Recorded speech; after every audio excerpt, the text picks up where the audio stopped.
In this video, we're going to talk about rock and roll. So you need the rock and roll questions assignment open on MyMCPS Classroom. If you don't already have that open, you can pause this and then come back. So just make sure you've got that open first.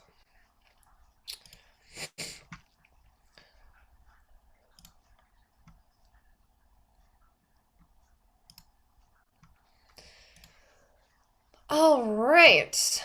Hopefully you've got that open now. And we're going to first talk a little bit about the history of rock and roll. Where did it come from? So rock and roll is a genre of popular music that evolved in the United States during the late 1940s and early 1950s.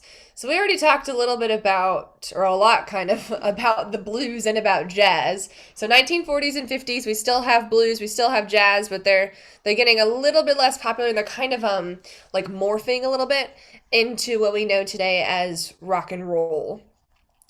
And there's actually a lot of debate about its exact origins, but most people agree that it arose in the southern United States and it merged elements of African musical traditions with European instrumentation. That's kind of where it came from. Besides that, it also is very similar to jazz and blues. So, number one says, what is one other type of music that influenced rock? Well, there are several. So for number one, you can put gospel, jump blues, jazz, boogie woogie, rhythm and blues, country, or folk. All of those types of music influenced what we know today as rock and roll. And that'll be your answer to number one. And we talked about that this is influenced mainly by Black American music, by African American music.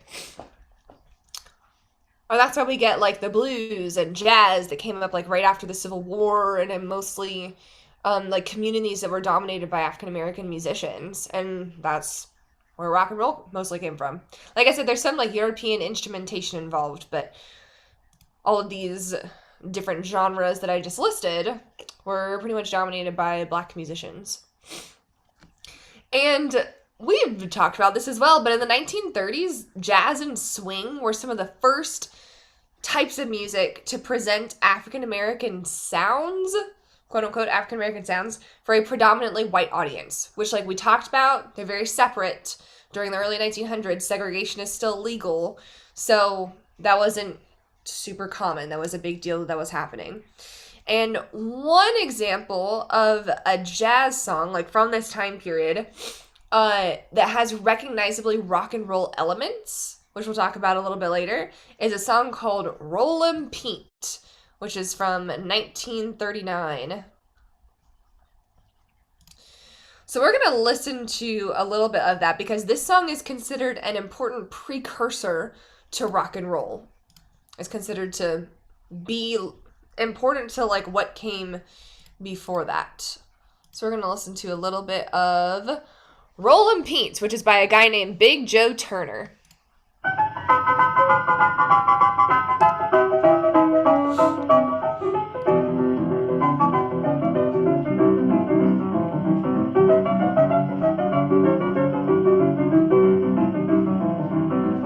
I've got a gal lives up on the hill. I've got a gal lives up on the hill. Well, they both trying to quit me, Lord, but I love her still.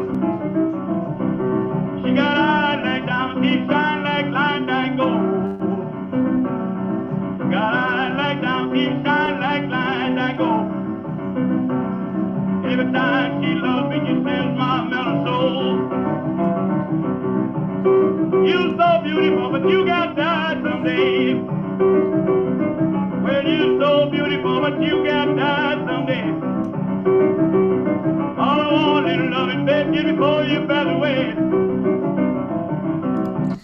So that's a little bit of that song, which again, that was called Rollin' Pete, and that's one of those that is considered an important precursor to rock and roll. And it's interesting because the late 1930s, this is still a time when people considered that song jazz. But really, if you listen to it, it's got a lot of like blues characteristics. It has that like blues format and the blues chords.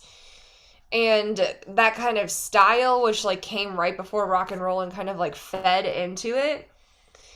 And it's just like a little bit faster than those blues songs that we listened to. But they called this jazz in 1939 when it came out. And then later, after we saw like the whole development of all these different types of music, we look back at it and we go, oh, that's actually like more along the road to rock and roll than like how we described it during that time period, which is interesting.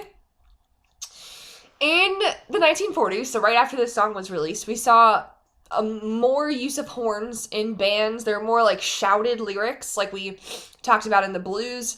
Boogie woogie beats in some like jazz-based music, like what we just listened to. It's always important to also talk about like the context of these types of music because the 1930s is when we had the Great Depression, and then the early 1940s is when we experienced World War II.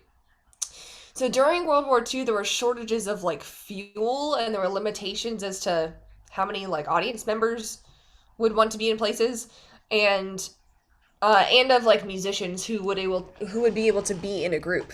So that led to just having like smaller combinations of instrumentalists. So it changed like who would be in the bands, which started to kind of change the whole character and the elements of the music.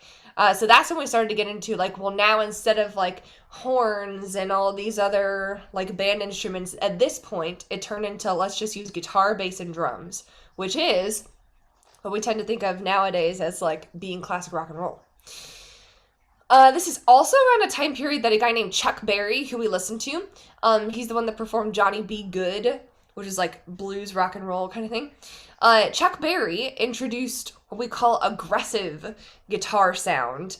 So it's a little bit different than what people had been doing in the past. He was the one to introduce that and established the electric guitar as the centerpiece of the band. Like that was the most important part of the band. And because of that, because of what he brought to the style, sometimes, and this is your answer to number 2, sometimes some people credit Chuck Berry with inventing rock and roll, which like we can see through history that it developed over time, and there are a lot of different factors. But Chuck Berry was one of the first musicians to like put all of the pieces of rock and roll together with his music. So that's why sometimes some people will credit Chuck Berry with inventing rock and roll, which again is your answer to number 2, Chuck Berry. We're also going to talk a little bit about the history of the name rock and roll and where that comes from. So obviously, we've said this, you can hear like rock and roll elements in blues records in the 1920s. But we didn't call it that. It was still called blues. We didn't really use the term rock and roll until 1954. Or at least we think around 1954. Internationally, they don't tend to call it rock and roll. We usually just say that in the United States. Around the world, at least during this time period, they just called it rock.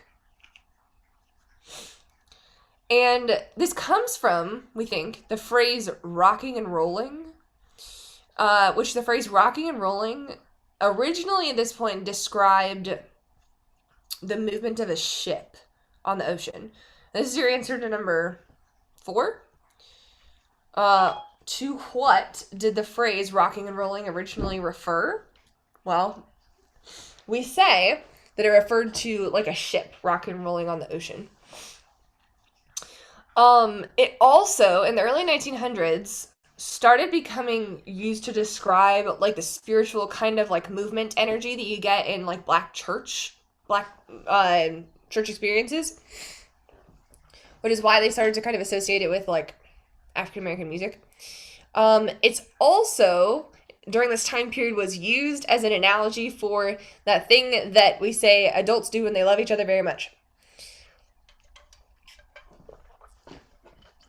So that was kind of why this type of music was a little bit like taboo, was because that type of thing and the phrase rocking and rolling like became associated with music by black performers. And that's why a lot of these like blues and jazz and rock and roll, when it first like started to be played, a lot of people were like, I don't want to listen to that, because of the themes that were in the music. It also, like, as we kind of go along in the early 1900s, mid 1900s, in 1934, there was a song called Rock and Roll by the Boswell Sisters that appeared in a film. So people kind of got used to the phrase then. 1942, there was a Billboard magazine that used the term to describe some, like, specific recordings of songs. 1943, there's, like, the Rock and Roll Inn in New Jersey that became a music venue. 1951, there was a radio program that referred to rock and roll and started to, like, popularize the phrase. So it kind of started to develop in the early 1900s, and then we started using this phrase rock and roll just a little bit more popularized, like in the 20s, 30s, 40s, 50s, 60s. It just kind of continues to get more popular. So it was just like over a period of time. It wasn't like all of a sudden somebody was like, yes, this is rock and roll.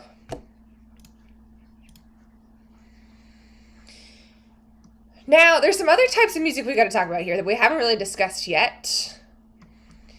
So the first one is that some people have said that rock and roll and rhythm and blues were actually used interchangeably until about 1957. So this is your answer to number 5. Which other musical genre was basically used interchangeably with rock and roll? Your answer is rhythm and blues. And rhythm and blues tended to just mean, like, the blues, but, like, sped up, which is, like, kind of what we said rock and roll is. So it makes sense that a lot of people use them interchangeably. And even, there's a blues rock and roll artist named Fats Domino, and he's quoted as saying, what they call rock and roll now is rhythm and blues. I've been playing it for 15 years in New Orleans. So he was like, these things are the same. Like, I'm already doing this. You don't have to call it anything else. And just so you get an idea of this dude, I'm actually going to play you a little bit of a Fats Domino song. It's called The Fat Man. So this is Fats Domino, our guy who was like, rock and roll and rhythm and blues is the same thing.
Of Fats Domino, and you could tell, like, I mean, that kind of sounds like blues, it kind of sounds like jazz, it kind of sounds like rhythm and blues, it kind of sounds like rock and roll. It's just all very similar, and he's the guy who's like, dude, rhythm and blues and rock and roll is the same dang thing. So rhythm and blues is the musical genre that was basically used interchangeably with rock and roll up until 1957. So there's another type of music we gotta talk about that's called rockabilly. Rockabilly usually means the type of rock and roll that was played and recorded in the mid-1950s by primarily white musicians. So it's interesting to talk about because we already discussed how different record labels, like with the blues, if it was a black musician, they would call it race records, or they would call it blues. If it was a white musician, then they would call it country, or they would call it hillbilly. So now we're getting to rockabilly, which people are referring to as basically rock and roll, but played by white musicians. So one of the most famous ones is Elvis, for obvious reasons. And we're actually going to watch this video because this is a live performance and it's just funny to kind of watch him interact with these people. This is a live performance of Elvis performing a song called Heartbreak Hotel, which is one of his more famous ones.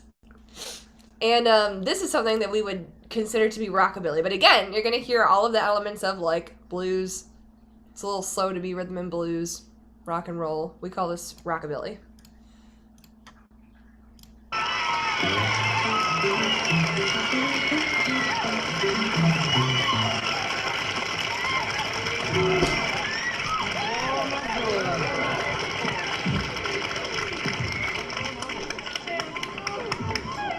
Boy, my boy.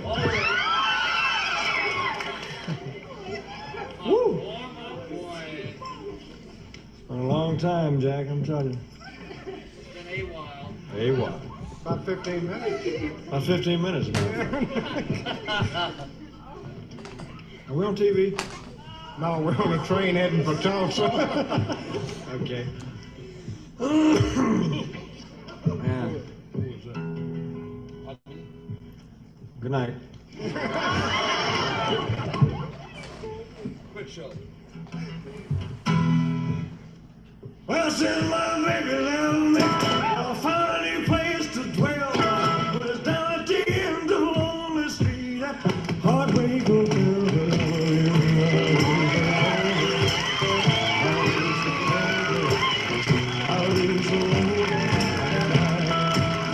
Well, it's always crowded. You still can find some room for broken-hearted lovers to cry and be so lonely, baby. And be so lonely. Oh, be so lonely, baby, die. Well, if your baby leaves you, you got a tale to tell. Hot dog, just take a walk. Hold it. I'm out of breath. Wait a minute. Just love the suit, Jack. We got three, I'm telling you.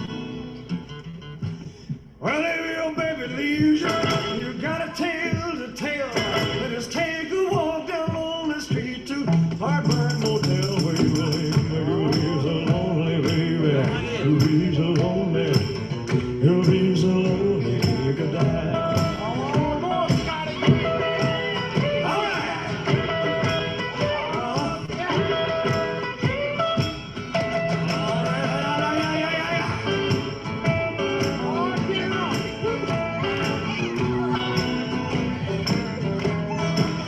Well, if your baby leaves you, you got a tale to tell. Let us take a walk down on the street. Heartbreak Hotel, where you'll be so lonely, baby. You'll be so lonely. You'll be so lonely you could die. No, I wouldn't quit doing that. Well, if your baby leaves you, you got a tale to tell. Let us take a walk down on the street or two. You'll be so lonely, baby. You'll be so lonely. You'll be so lonely. You get down. One more time, Scotty. One more time. All right, you got it. All right, you got it. You had it.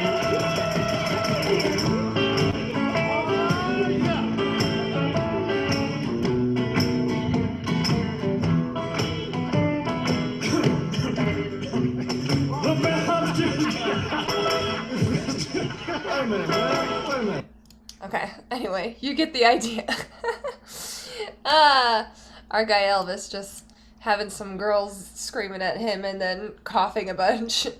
I just think that video is really funny. Anyway, that's kind of the idea of what we considered like rockabilly during this time period. The last one I want to talk about here is a genre of music that we call doo-wop, which you may have heard of before. This is one of the most popular forms of 1950s rhythm and blues. It's also very similar to rock and roll, except instead of the emphasis being on like the instruments or the lead guitar or anything, the emphasis is on vocal harmonies. And a lot of times, because they have multiple singers in the group, there'll be like a lead singer and then some background singers that are singing just completely meaningless, like nonsense lyrics, which is why it's called doo-wop, because in the background you're gonna hear some word sounds that aren't real words. So I'm gonna play you an example of a little bit of this so you can kind of hear what I'm talking about. The song is called Build Me Up Buttercup, and it's by a group called The Foundations. So here is Build Me Up Buttercup. This is an example of doo-wop. But I love you still. I need you. I need you. More than anyone, darling. You know that I am from the start. So build me up, buttercup. Don't break my heart. I'll be over at 10. You told me time and again, but you're late. I wait around and then I run to the door. I can't take anymore. It's not you. You let me down again. So we just had a hey, hey, hey, but right before that, they're just kind of going ba-da-da. And they get a lot of that in this song and a lot of that in this type of song. I'm only going to play you one more of these doo-wop type songs. Just because this one's pretty famous and it's just a completely nonsensical song. And this is called Yakety Yak, and it's by a group called The Coasters. Take out the papers and the trash, or you don't get no spending cash. If you don't scrub that kitchen floor, you ain't gonna rock and roll no more. Yakety yak! Don't go back. Just finish cleaning up your room. Let's see that dust fly with that broom.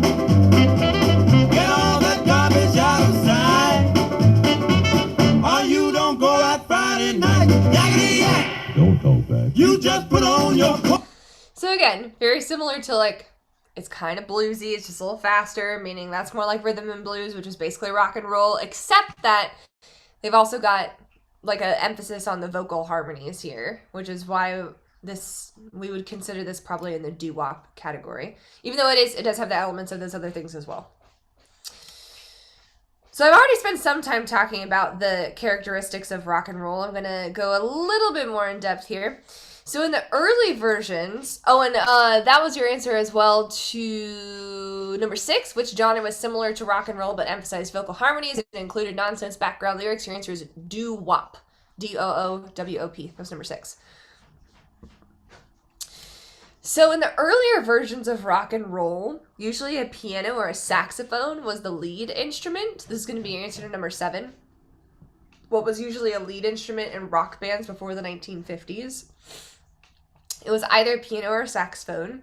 And then in the mid to late 1950s, that was when the guitar started being either like also in there or it would be the main focus.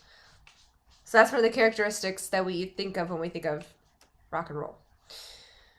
Classic rock and roll is also just, again, usually, there's different versions of this. It's usually 1 or 2 electric guitars and then a string bass. And that ended up being replaced again after the mid-1950s. This is when rock and roll really started to change. In the mid-1950s, electric bass guitars, instead of a string bass, started being more popular. And then drum kits also became more popular. So drum set became more popular than what they were using before. So it kind of grew and changed throughout this whole time.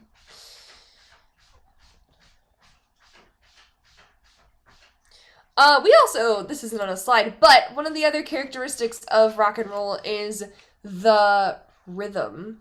Is that like, it's a kind of a dance rhythm, but the backbeat is always what's emphasized, and it's almost always a snare drum. So instead of like some of these other songs we're emphasizing maybe the downbeats instead of 1, 2, 3, 4, 1, 2, 3, 4, we're emphasizing the backbeat. So we're going 1, 2, 3, 4, 1, 2, 3, 4. That's very much a rock and roll thing. And we're going to talk a little bit about its influence on the world.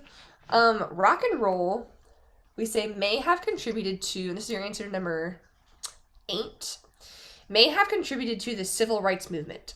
And that would be because both African American and white American teenagers were really into rock and roll when that started being popular.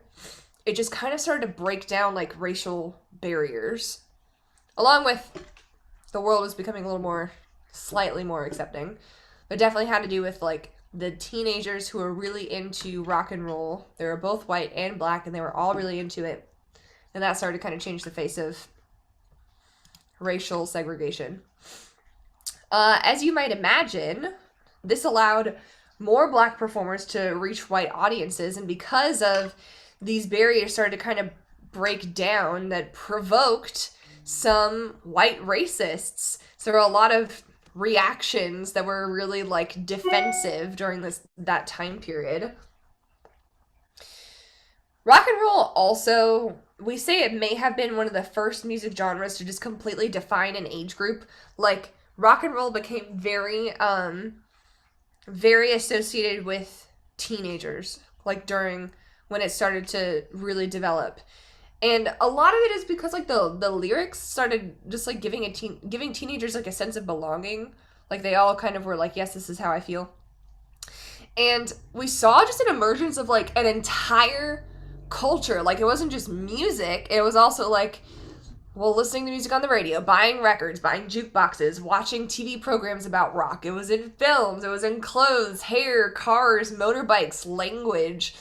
Like it was everything. And it really became a culture that we associated again with teenagers during this time period.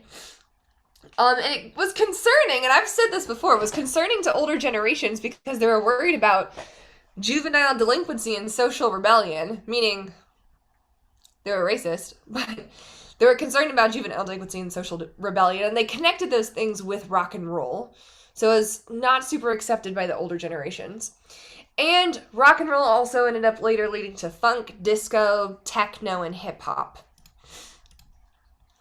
And that's going to be your answer to number 9. What is one other musical genre that rock and roll led to? You could put any of those at the bottom. Funk, disco, techno, or hip-hop. So we're going to talk a little bit about cultural appropriation in rock and roll. A lot of the earliest white rock and roll hits were actually covers or partial rewrites of earlier black blues songs. Like we talked about that with Hound Dog. And sometimes they got credit and sometimes they didn't. So there were a lot of covers that were happening and that was generally considered like acceptable, but there were definitely some situations where people were given credit and there's some situations where they weren't, and nobody was really talking about it during that time, to my knowledge. Now we can look back at it and go, oh, we should have credited those original musicians more. Rhythm and blues had also, which was considered a African American genre, had already been gaining like a stronger beat and a wilder like style among black musicians in the 40s and 50s. So artists and producers were seeing like, ooh, this genre has potential, and that's kind of what became rock and roll. So they were looking at it going, oh, we gotta like get in on this. But black music was still like considered taboo on white radio stations or white owned radio stations.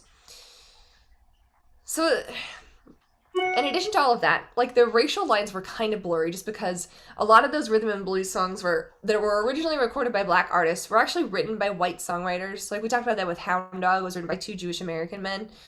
But those credits, like what we look at today of like, oh, this was written by this person, some of those credits are actually unreliable because apparently there were a lot of publishers and record executives and even managers, white or black, for any of those, would actually insert their name as a composer in order to collect royalty checks.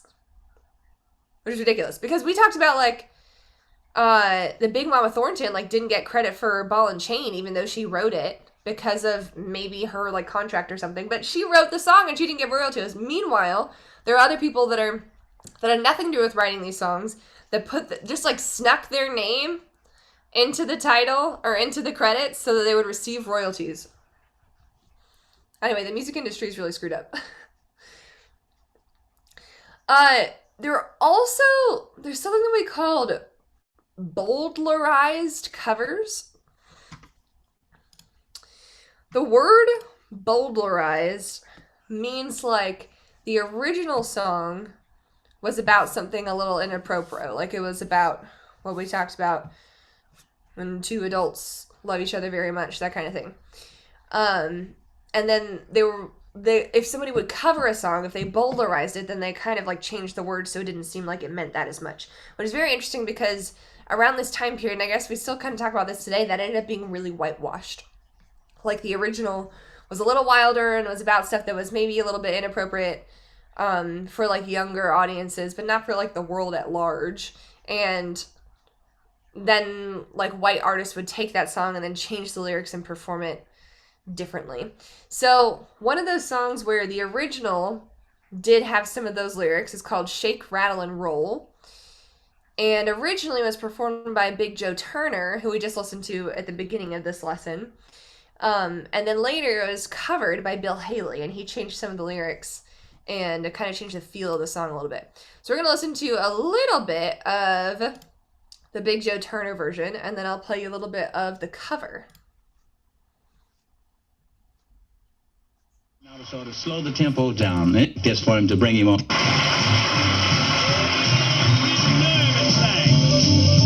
It's crazy, no? Sound off, boys. Let 'em rock a while. Please. Get out of that kitchen, baby. Wash your face and hands. Get out of that kitchen, baby. Wash your face and hands. Well, you big smile stuff because I'm get your hungry mess. Where you at, baby? Look so mellow and fine. Where you at, you look so mellow and fine. I can't believe my eyes, all that jive in mine. I believe to my soul you a devil with my home. I believe to my soul you a devil with my home. So we can listen to that and go, okay, that's bluesy.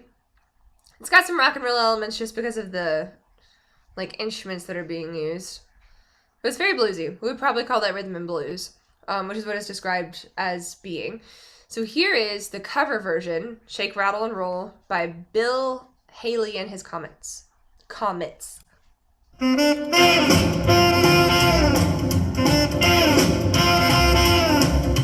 Get out in that kitchen and rattle those pots and pans. Get out in that kitchen and rattle those pots and pans. Well, roll my breakfast, 'cause I'm a hungry man. I said, shake, rattle, and roll. I said, shake, rattle, and roll. I said, shake, rattle, and roll. I said, shake, rattle, and roll.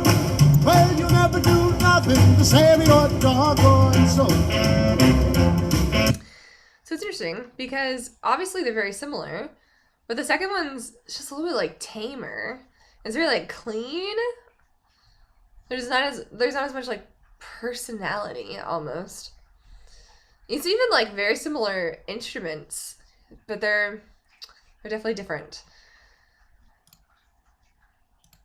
And that kind of thing tended to happen kind of a lot during this time period.